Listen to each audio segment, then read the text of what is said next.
everyone. Welcome to Enduro360.com.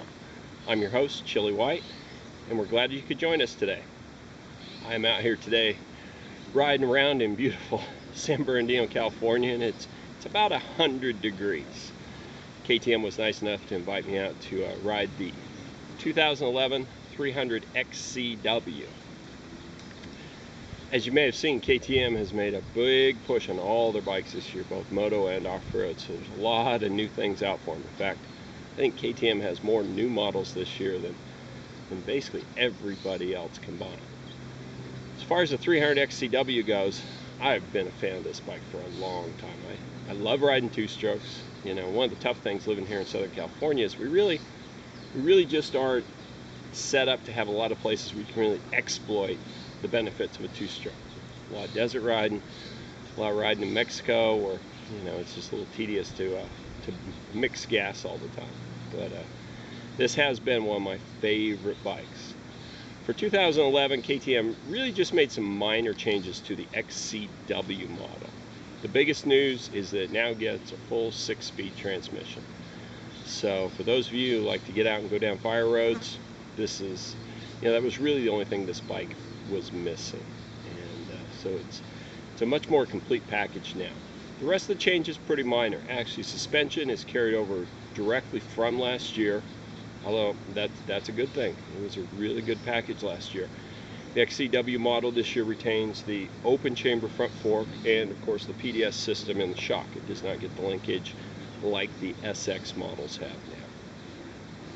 A couple other changes. Some of the cylinder porting has changed. They changed the height on the power valve and the way the spring mechanism's put together. And it gets a new clear gas tank, which I really like. It's just, it's a no-brainer. When you're out trail riding, you want to know how much gas you've got left with you. For California, this is still a red sticker model, so really the one thing it does not have that I consider mandatory for most of us is a spark arrestor. That's kind of unfortunate, but that's just the way the things are.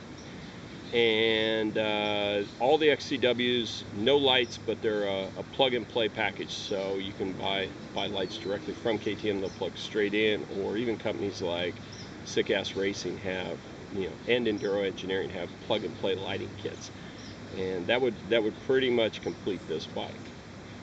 So for today, actually we're a little bit limited because I've just been riding on the motocross track, which might seem like it's a little bit out of its element for this bike, but believe it or not, just by turning the clickers up quite a bit on the front and just a couple of clicks on the rear, it's plenty stiff for me to ride around and have a great time with. You still have to be a little bit careful. The spring rates are fairly light on this bike, 4.2 in the front and a 6.9 on the rear. For my weight, where I come in right at 205, I would definitely want 4.4s front and probably up to about a 7.2 in the rear to really balance the package out, and that would really make it a pretty good race setup.